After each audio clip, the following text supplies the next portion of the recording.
봉사모임 40대 남성 회장의 은밀한 50대 유부녀 관리. 공허한 일상의 균열.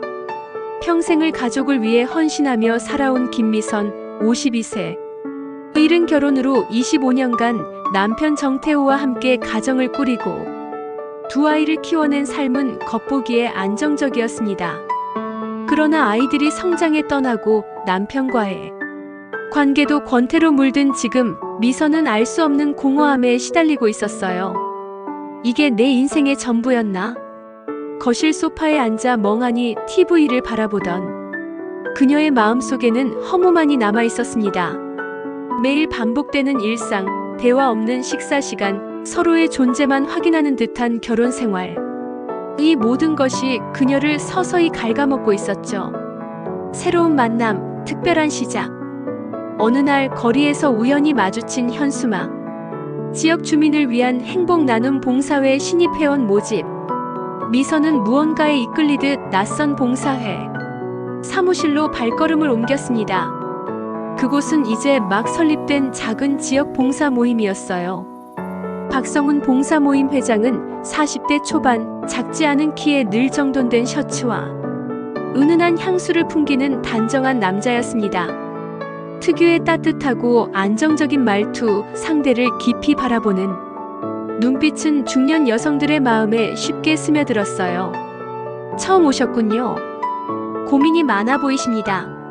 삶이 너무 공허해서요. 미선의 답에 성우는 조용히 말했습니다. 당신은 특별한 분입니다. 이런 분이 우리 봉사회에 오신 건 정말 큰 행운이에요. 그의 말 한마디는 오랜 시간 메마른 감정을 안고 살아온 미선에게 큰 울림이 되었습니다. 이렇게 자신을 바라봐주는 사람이 있다는 것만으로도 오랫동안 잊고 살았던 감정이 다시 깨어나는 것 같았어요. 점점 깊어지는 교감. 이후 미선은 점점 봉사회 활동에 몰입하게 되고 성운의 일을 돕기 시작했습니다. 함께 서류를 정리하며 보내는 시간이 잦아졌고 두 사람 사이엔 조심스러운 교감이 생겨났어요. 어느 늦은 저녁, 둘만 남은 봉사회. 사무실에서 성우는 조용히 말을 꺼냈습니다. 미선님, 가끔 그런 생각이 들어요. 제가 왜 이 봉사회를 시작했을까? 그런데 요즘은 조금 알 것 같아요. 당신처럼 따뜻한 분들이 계시기 때문이라는 걸요. 미선은 말없이 그의 눈을 바라보았습니다. 그 순간 성우는 부드러운 미소를 지으며 덧붙였어요. 제 곁에 이렇게 마음을 다해 도와주는 분이 있다는 게 너무 감사하고 솔직히 말하면 마음이 놓여요. 요즘 제 하루 중 가장 따뜻한 시간은 미선님과 함께 있는 이 시간이에요. 그 말은 미선의 마음 한가운데를 두드렸습니다.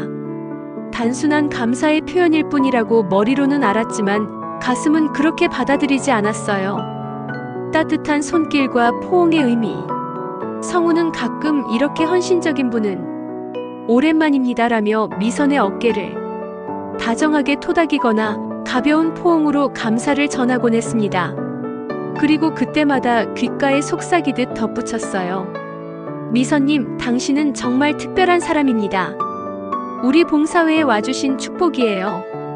처음에는 포옹이 짧고 절제되어 있었지만 시간이 지날수록 그 포옹은 길어졌고 더 깊어졌습니다. 공허한 일상에 찌들은 미선은 그 순간만큼은 모든 것을 잊을 수 있었어요.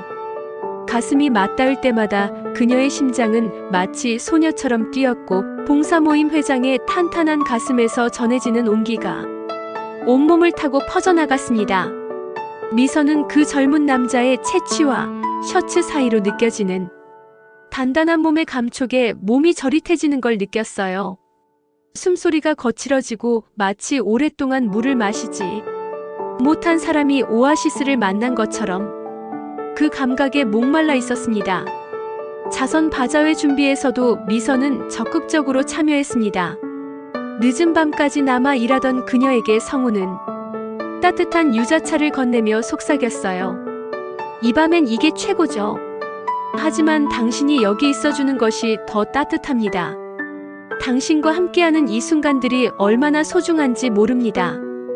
바자회 당일 먹거리 부스를 맡아 분주히 움직이는 미선을 성우는 유심히 바라보며 챙겼고 두 사람은 마치 오래된 연인처럼 익숙한 손길과 시선으로 서로를 돌봤습니다. 당신은 오늘 더 특별해 보여요. 그리고 마지막 모두가 돌아간 후 정리를 하며 성우는 미선을 물품 창고로 불렀습니다. 미선은 그의 가슴에 얼굴을 묻고 심장 소리를 들으며 자신의 몸 깊은 곳에서 오랫동안 잊고 있던 욕망이 깨어나는 것을 느꼈습니다. 그의 넓은 등에 손을 얹자 성우는 그녀의 등을 천천히 쓰다듬으며 내려갔고 그 순간 미선은 자신이 여자로서 살아있음을, 누군가에게 갈망받는 존재임을 확인했고 그것은 그녀에게 중독성 있는 황홀경을 선사했습니다. 경쟁과 인정의 게임. 성우는 새로 설립된 봉사회의 규모를 키우기 위해 여성 회원들의 영향력을 적극적으로 이용했습니다. 그는 자주 우리 봉사회는 따뜻한 손길이 필요해요. 여러분이 아니면 이끌 수 없어요라며 여성 회원들을 부추겼고 누가 더 많은 후원금을 모집했는지, 더 많은 새 회원을 데려왔는지를 비교하며 경쟁을 유도했어요. 여러분 같은 분이 계셔서 정말 든든해요.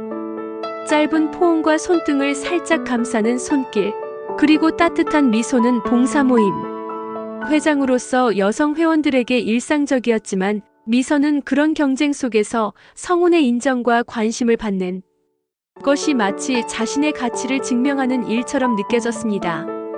그녀는 친구들, 이웃들, 심지어 남편의 지인들까지 봉사회로 이끌었어요. 성우는 말했습니다. 당신이 있어 우리 봉사회가 이렇게 성장할 수 있었습니다. 깨어진 환상, 무너진 믿음.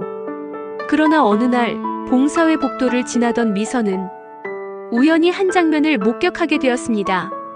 성우는 최근에 봉사회에 가입한 돌싱인 윤정 48세. 손을 감싸며 무언가를 속삭이고 있었어요. 성우는 윤정의 귀에 더 가깝게 입을 대고 뭔가를 속삭였어요. 그러더니 불안한 듯 주위를 살피며 아무도 없는지 확인했습니다. 두 사람은 서로를 의미심장하게 바라보더니 성운이 윤정의 손을 살짝 잡아 끌며 잠깐 할 얘기가 있어요라고 말하는 소리가 들렸습니다. 그들은 주변을 한 번 더 둘러본 후 함께 봉사회 사무실로 들어갔고 문이 닫히는 소리가 들렸어요. 미선은 불안한 마음에 몇 분을 기다린 후 조용히 사무실 문 앞으로 다가갔습니다. 문틈 사이로 그녀가 본 광경은 그녀의 모든 믿음을 산산조각 내버렸어요. 윤정님, 당신은 정말 특별한 분이에요. 우리 봉사회에 꼭 필요한 분이라는 걸 느껴요. 그 말은 미선에게 했던 말과 정확히 일치했습니다. 미선은 숨을 죽이고 그들을 지켜봤어요. 윤정은 눈가에 미소를 띄우며 성운에게 더 가까이 다가갔고 두 사람은 사무실 소파에 나란히 앉았습니다. 성운은 윤정의 어깨를 감싸 안으며 그녀를 끌어당겼어요. 그들의 포옹은 미선에게 해주었던 것보다 더 깊고 오래 지속되었습니다. 성운의 손이 윤정의 등을 부드럽게 쓰다듬었고 그들의 몸은 더 밀착되어 있었어요.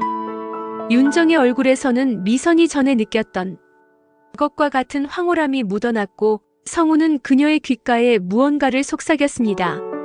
미선의 가슴 속에서 질투와 분노, 배신감이 뒤엉켰어요. 그 포옹은 나만을 위한 것이 아니었구나. 그 순간 미선은 자신이 얼마나 특별하다고 믿었는지, 그리고 그 믿음이 얼마나 허망한 것이었는지 깨달았습니다. 윤정이 성운의 귓가에 뭔가를 속삭이자 두 사람은 함께 웃음을 터뜨렸어요. 그 친밀함에 미선의 심장이 쿵 내려앉는 것 같았습니다. 그녀가 꿈꿔왔던 그녀만의 특별한 관계라고 믿었던 모든 것이 한순간에 무너져 내렸어요. 미선은 생각했습니다. 그 말, 나에게 했던 말과 똑같아. 그리고 그 포옹은 나에게 했던 것보다 더 깊어. 내가 정말 바보였구나. 차가운 현실, 냉정한 거절, 혼란과 상실감 속에 미선은 성운을 찾아갔습니다. 당신은 내가 특별한 사람이라고 했잖아요. 그러나 성운은 차분히 말했습니다. 모든 회원분들은 제게 소중합니다. 우리는 봉사모임 회장과 회원 사이일 뿐이에요. 내가 당신에게 특별하다는 말들. 그 깊은 포옹은 뭐예요? 그건 당신의 오해입니다. 성운의 말은 단호했습니다. 미선은 낙담했고 곧 미선에 대한 나쁜 소문이 봉사회 안에서 퍼지기 시작했어요.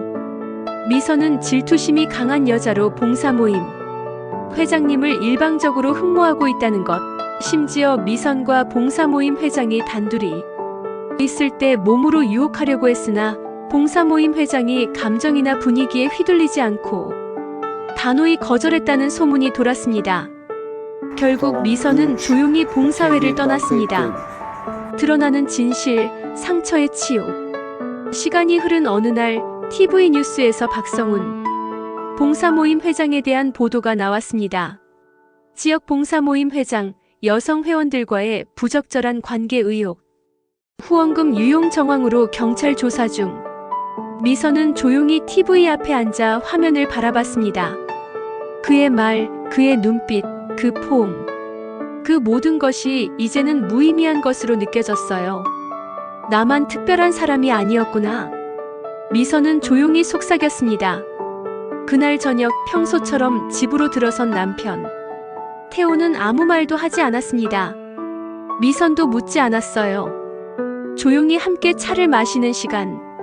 요즘 내가 좀 많이 지쳐 있었어. 당신에게 무심했지. 미안해. 당신 옆에 있어줄게. 그의 말에 미선은 고개를 끄덕이며 눈물을 삼켰습니다. 고마워요. 늘 그 자리에 있어줘서. 진정한 특별함의 의미. 석양이 지는 마을길, 나란히 걷는 부부의 뒷모습. 미선은 속으로 되뇌었습니다. 인생의 가을, 그 풍요로움을 함께 나눌 수 있는 특별한 사람. 그게 바로 곁에 있는 가족이었어. 하지만 밤이 되어 혼자 침대에 누운 미선은 문득 떠오르는 감정을 지우지 못했어요. 성훈과 함께했던 따뜻한 말들, 두근거리던 순간들, 그리고 그 포옹. 아직도 아주 가끔 미선은 그때의 황홀했던 감정을 완전히 잊지 못합니다. 그것이 허상이었음을 알면서도 한때 뜨겁게 요동쳤던 자신의 마음을 부정할 수는 없었어요. 미선은 확실히 가정으로 다시 돌아온 것일까요? 미선은 멍하니 창밖을 바라보고 있었습니다. 잠깐. 다음에도 자전거 동호회, 독서 동호회, 등산 동호회 등에서 20대와 다르지 않는 중년의 뜨거운 욕망, 사랑, 질투 이야기를 놓치고 싶지 않다면 지금 바로 구독과 좋아요를 눌러주세요.